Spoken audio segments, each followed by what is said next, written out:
Imagine arriving in a place thinking everyone speaks the same language as you, only to discover you've walked into a version of that language on steroids, a high-octane remix with added poetry, philosophy, and weaponized sarcasm.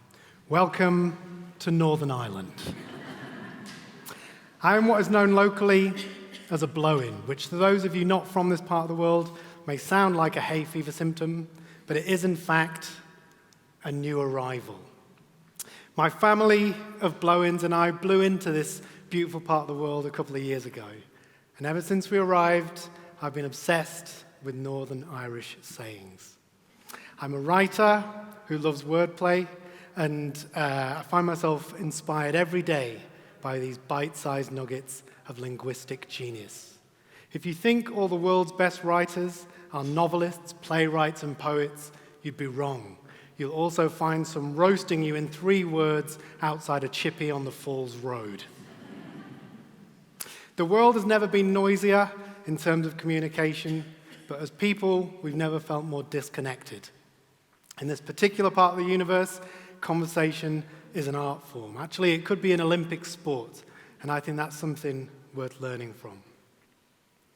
If you're from any part of Northern Ireland, or you dabble in Irish or Ulster Scots, your ancestors most likely had a hand in developing these linguistic gifts given to mankind. This is a tribute to those underappreciated gifts by their biggest blow-in superfan.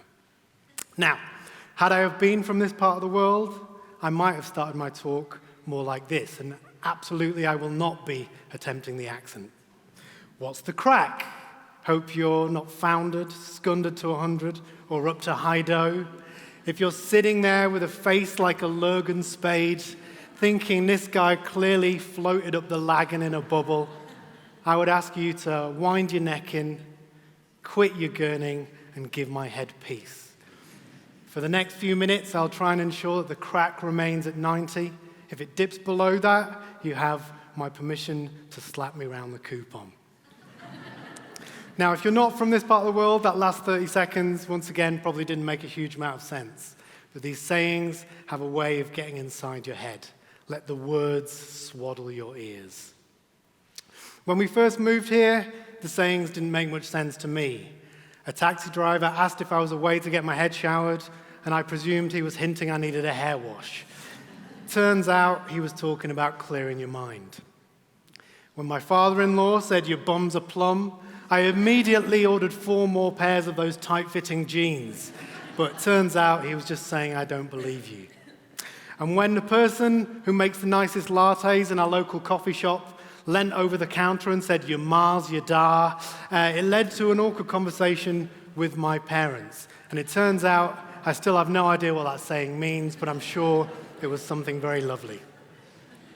But as the sayings started to make more sense, I began to look a little more closely at what makes them so unique in terms of pieces of writing and as a way to bring us together.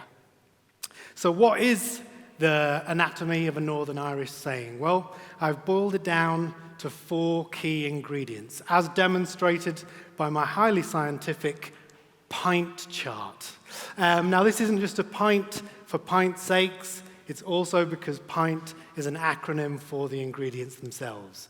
Powerful wordplay, insult artistry, no airs or graces or humility, and therapeutic honesty. Most Northern Irish sayings contain at least 2 of these ingredients. Take, for example, how someone from Northern Ireland might let you know that you're in a bit of a bad mood today. You've a face on you like a chewed pasty. Now, I've been called a number of things in my time, but letting me know that my bad mood makes me look like a half-eaten pie certainly hits different. Or he's like a wee bag of weasels. I've no idea what the function is of a bag of weasels, but great to hear that my huff makes me look like one. Both these examples are powerful wordplay, insult artistry, and therapeutic honesty, 3 of the ingredients. But crucially, they're said with the intention of cheering you up. It's all about connection. How about how someone from Northern Ireland might let you know that you're not the smartest person in the room? There's wiser eating grass. Could there be a more poetic way to let me know that I lack the intelligence of a cow? Or a classy one, you couldn't organize a fart in a spacesuit? Again, both of these are examples of powerful wordplay and insult artistry. It's where the poetry meets the punchline. They have texture, rhythm, and pain, a bit like Seamus Heaney if he'd been on the Jaeger bombs. But even though they're insults, it's much more about humor than it is about hurtfulness. Humility is of prime importance in Northern Ireland, and it underpins so many of the most famous sayings.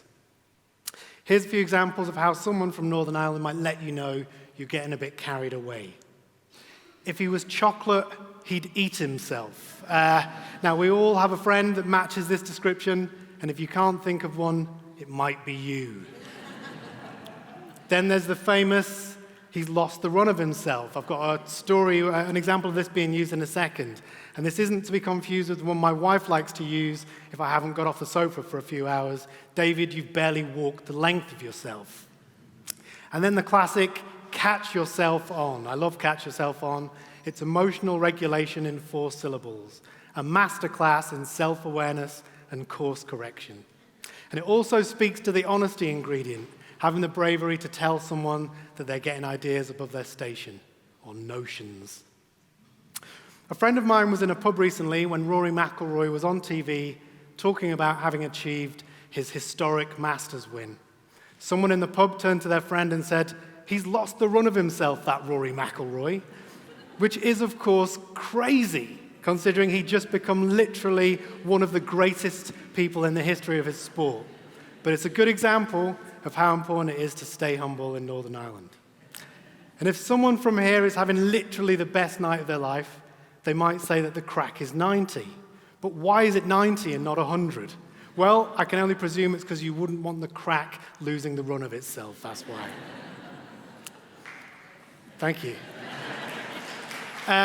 Most of these sayings have been around a long time, and maybe they could do with a modern facelift to introduce them to a wider audience. Perhaps we could rebrand "You've a face like a Lurgan spade" as "You've a face on you like a portable phone charger." Or instead of saying she'd start an argument in an empty room, you could say she'd kick off in a group chat that everyone else has left or muted. Or we could think slightly bigger. Perhaps we could insert some Northern Irish gold into business jargon. LinkedIn is crying out for some new sayings. Instead of saying, "Let's take this offline," we could say nothing till you get to the kitchen. Or instead of "fail fast, fail forward," how about, "we'll make a balls of it, but sure, we'll go again." Or thinking bigger still, perhaps we could bring some Northern Irish sayings into foreign policy. Lurgan spade diplomacy, the soft power nobody saw coming. Instead of saying, "We strongly oppose this action and call for immediate de-escalation," leaders could try, "shut your bake." Simple, direct, zero confusion. Or stalled tariff negotiations.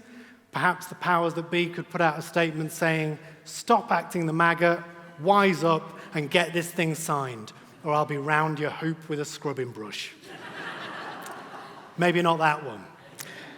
What I've come to realize from these sayings is that while they may seem local, they reveal some universal truths.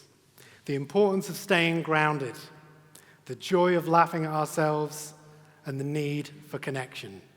Strip away the slang, and they show that a lot more unites us than divides us. Now, if you'll excuse me, I'm away for a quick head shower before I go full bag of weasels.